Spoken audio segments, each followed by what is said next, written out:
قرآن مجید میں اللہ تعالیٰ فرماتے ہیں کلوا واشربوا ولا تسرفوا انہ لا يحب المسرفین، الاعراف 31۔ کھاؤ پیو لیکن اسراف نہ کرو کیونکہ اللہ اسراف کرنے والوں کو پسند نہیں کرتا۔ نبی صلی اللہ علیہ وسلم نے فرمایا کھاؤ اور پیو اور پہنو اور صدقہ کرو لیکن اسراف نہ کرو اور تکبر نہ کرو، یعنی کھانے پہ بھی فخر نہ کرو اور اسی طرح لباس پر بھی نہیں، کیونکہ کھانا پینا لباس یہ چیزیں ہیں جن کی وجہ سے لوگ اپنے آپ کو دوسروں سے بڑا سمجھنے لگتے ہیں، اگر کسی کو یہ نعمت دوسروں کے مقابلے میں زیادہ ملی ہو۔ کھانے پینے میں سادگی۔ حضرت انس فرماتے ہیں میں نہیں جانتا کہ نبی صلی اللہ علیہ وسلم نے کبھی پتلی روٹی دیکھی ہو، چپاتی، یہاں تک کہ آپ اللہ سے جا ملے، اور نہ آپ نے کبھی مسلم بھنی ہوئی بکری دیکھی کہ پوری کی پوری بکری ایک ہی طرح تیار کر دی جائے کھانے کے لیے۔ حضرت عائشہ فرماتی ہیں کہ نبی صلی اللہ علیہ وسلم کے گھرانے نے اگر کبھی ایک دن میں 2 مرتبہ کھانا کھایا تو ضرور اس میں ایک وقت صرف کھجوریں ہوتی تھی، یعنی 2 وقت پراپر میل نہیں ہوتا تھا، میل ایک ہی اور اس کے ساتھ باقی کوئی بھی را چیز۔ ہمارا 3 وقت کا کھانا تو وہاں 1 وقت کا کھانا۔ ایک اور حدیث میں آتا، صحیح بخاری کی روایت ہے، آل محمد صلی اللہ علیہ وسلم کبھی پے در پے 3 دن تک سالن کے ساتھ گیہوں کی روٹی نہیں کھا سکے، یعنی 3 consecutive days ایسا کھانا نہیں ملا، یہاں تک کہ آپ اللہ سے جا ملے۔ اسی طرح یہ ہے کہ جسمانی ضرورت مثلاً قد کاٹ، عمر، کام کاج کی نوعیت کے اعتبار سے بھی غذا کا تعین کرنا چاہیے اور اس کی مقدار کا بھی۔ اسی طرح سادہ اور متوازن غذا زیادہ بہتر ہے۔ کھانا بھوک لگنے پر ہی کھانا چاہیے اور کچھ بھوک ابھی رہتی ہو تو کھانا چھوڑ دینا چاہیے۔ کچھ غذائیں جن کا ذکر قرآن مجید میں ہے، سب سے پہلے کھجور۔ اس کے اندر ایسے اجزاء پائے جاتے ہیں کہ اگر آپ 1-2 کھجوریں بھی روزانہ کی کھا لیں تو جسم کی دردیں جس کا اکثر لوگ شکار رہتے ہیں، یا پھر بڑھاپے میں بہت سی چیزوں کی جب کمی ہو جاتی ہے جسم کے اندر تو بہت سے لوگ صرف دردوں کی شکایت کرتے ہیں، تو اس میں بھی اس کا بہت فائدہ ہے۔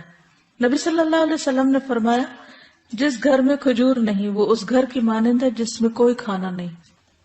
کھجور نہیں تو سمجھے کچھ نہیں، دوسرے لفظوں میں۔ اور آپ کو معلوم پاکستان میں اعلیٰ قسم کی کھجوریں پیدا ہوتی ہیں۔ حضرت عائشہ فرماتی کہ رسول اللہ صلی اللہ علیہ وسلم نے فرمایا اے عائشہ جس گھر میں کھجور نہ ہو وہ گھر والے بھوکے ہیں، اے عائشہ جس گھر میں کھجور نہیں وہ گھر والے بھوکے ہیں۔ آپ نے 2 یا 3 مرتبہ یہ بات فرمائی۔ تو کیا کرنا ہے؟ کرنے کا کام کیا؟ کھجوریں لا کے رکھنی ہے۔ جب کچھ اور نہ کھانے کو ملے تو صرف کھجور ہر چیز کی کمی پوری کر دیتی ہے۔ کھجور کے ساتھ ککڑی کا استعمال، عبداللہ بن جعفر کہتے ہیں کہ میں نے نبی صلی اللہ علیہ وسلم کو تازہ کھجور ککڑی کے ساتھ کھاتے دیکھی، یعنی اگر آپ کھجور کے ساتھ کھیرا شامل کر لیں، بس صبح میں اگر آپ نے دودھ کھجور لیا اور اگر صبح نہیں آپ کھاتے دوپہر میں لیتے ہیں تو بہترین سنیک ہے، دوپہر کے کھانے کا کام کر سکتے۔ حضرت عائشہ کہتی کہ میری والدہ مجھے موٹا کرنے کی تدبیر کرتی تھی تاکہ میری رخصتی کر کے رسول اللہ صلی اللہ علیہ وسلم کی خدمت میں روانہ کرے، لیکن یہ مقصد کسی تدبیر سے حاصل نہ ہوا۔ حتیٰ کہ میں نے کھجوروں کے ساتھ ککڑی کھائی تو میں انتہائی متناسب انداز کی فربہ ہو گئی، یعنی کہ اچھی فزیک ہو گئی۔ تربوز اور تازہ کھجور۔ حضرت عائشہ کہتی ہے کہ رسول اللہ صلی اللہ علیہ وسلم تربوز اور تازہ کھجور ملا کر کھایا کرتے تھے اور فرماتے تھے ہم اس کی گرمی کا علاج اس کی ٹھنڈک سے اور اس کی ٹھنڈک کا اس کی گرمی سے کرتے ہیں۔ یعنی تربوز جو ہے وہ کھانے میں ٹھنڈا ہوتا ہے اور کھجور گرم ہوتی ہے، تو ان کو جب ملا کے کھایا جاتا ہے تو کوئی نقصان نہیں ہوتا، جو عام طور پہ بعد میں لوگ کہتے ہیں گرمی لگ گئی اور ٹھنڈ لگ گئی۔ ایک صحابی سے مروی ہے کہ نبی صلی اللہ علیہ وسلم نے کچی اور پکی کھجور اور کشمش اور کھجور سے منع فرمایا، ان کو جمع نہیں کرنا چاہیے، کیونکہ کشمش جو ہوتی ہے وہ بھی گرم ہوتی، اور اگر کھجور کھائیں تو ان 2 چیزوں کو ملائیں نہیں۔ اگر آپ کوئی کھانا بنا رہے ہیں کچھ، کیونکہ ہمارے یہاں بعض ریسیپیز ایسی ہوتی ہیں کہ اس میں دنیا بھر کی چیزیں اکٹھی کر دی جاتی ہیں، تو بعض اوقات تو صحت کے لیے نقصان دہ ہوتی ہیں۔ دوسری چیز ہے انار۔ حضرت علی فرماتے ہیں کہ انار کو اندر والے چھلکے سمیت کھایا کرو کیونکہ یہ معدے کی بیماریوں کا علاج ہے. ہم عام طور پہ صرف اس کا پھل نکال کے کھا لیتے اور باقی سب چیزیں ویسٹ کر دیتے ہیں. تو اندر کا چھلکا کون سا ہوتا ہے؟ وہ وائٹ اسٹف جس کے اندر دانے لگے ہوتے ہیں. انار بھی جنت کا پھل ہے اور اس میں بھی بہت سارے فائدے ہیں. زیتون، قرآن مجید میں اللہ تعالیٰ نے انجیر اور زیتون کی قسم کھائی، والتین والزیتون. ان کے فوائد کے پیش نظر روزانہ کم از کم 1 انجیر، 1 زیتون اور خالص زیتون کے تیل کا 1 چمچہ استعمال کرنا فائدہ مند ہے. جسمانی توانائی اور دماغی قوت کے لیے زیتون کے تیل کی مالش بھی یعنی مساج بھی فائدہ مند ہے.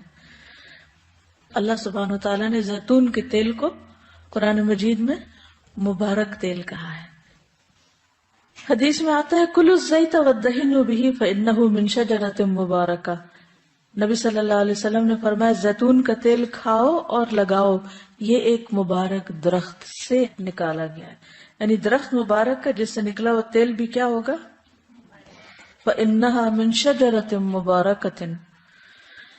ایک اور روایت میں آتا ہے زیتون کا تیل سالن کے طور پر استعمال کرو، یعنی روٹی کا ٹکڑا زیتون میں ڈبو کے کھا لو اور اسے سر اور بدن میں لگاؤ، یہ مبارک درخت سے حاصل ہوتا ہے.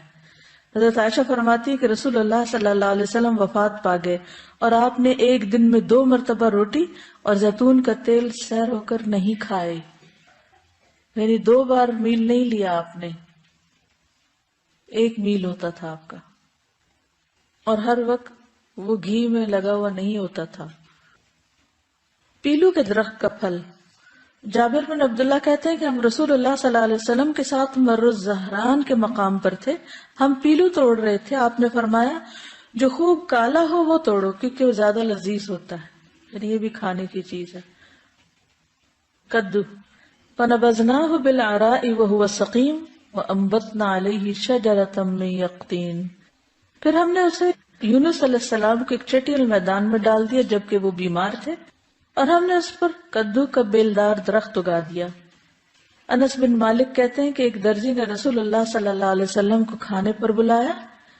وہ کہتے ہیں کہ میں خود بھی اس دعوت میں آپ کے ساتھ گیا. اس درزی نے روٹی اور شوربہ جس میں کدو اور سوکھا گوشت تھا رسول اللہ صلی اللہ علیہ وسلم کے سامنے پیش کیا. میں نے دیکھا کہ نبی صلی اللہ علیہ وسلم کدو کے قطلے پیالے میں تلاش کر رہے تھے، یعنی گوشت بھی تھا اور کدو بھی، تو آپ گوشت کی بجائے کدو اٹھا اٹھا کے کھا رہے تھے. اس دن سے میں بھی برابر کدو پسند کرتا ہوں. حضرت یونس علیہ السلام کی بیماری کے علاج کے طور پر کدو کی بیل اگائی گئی تھی، جس سے ان کے جسم پر جو بھی مچھلی کے اسٹمک میں جانے کی وجہ سے جو ایسیڈک مادہ تھا وہ لگنے سے زخم وغیرہ ہوئے ہوں گے، ان کا علاج اس سے ہوا. انس کہتے ہیں کہ اس کے بعد جو کھانا میرے لیے تیار کیا گیا اور جتنا مجھ سے ہو سکا میں نے اس میں کدو کو ضرور شامل کر لیا. چقندر اور جو. سہل بن سعد کہتے ہیں کہ ہمیں جمعہ کے دن بڑی خوشی ہوتی. ہماری ایک بوڑھی خاتون تھی، وہ چقندر کی جڑیں لے کر اپنی ہانڈی میں پکاتی، اوپر سے کچھ جو کے دانے اس میں ڈال دیتی. ہم جمعہ کی نماز پڑھ کر ان کی ملاقات کو جاتے تو ہمارے سامنے یہ کھانا رکھتی، یعنی ہر جمعہ وہ یہ کھانا پکا کے رکھتی اور ہم سب کھاتے. جمعہ کے دن ہمیں بڑی خوشی اسی وجہ سے رہتی تھی، یعنی ہمیں پتا ہوتا تھا آج اچھا سا کھانا ملے گا.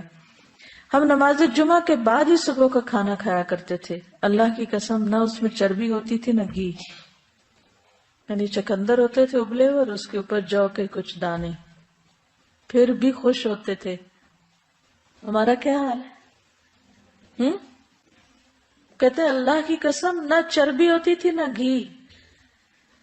اگر ہمیں کبھی بیماری میں بھی کبھی علاج کے طور پر بھی ایسی سبزی کھانے کو ملے تو ہم اپنے آنسو سے اس کو بھگو دیں.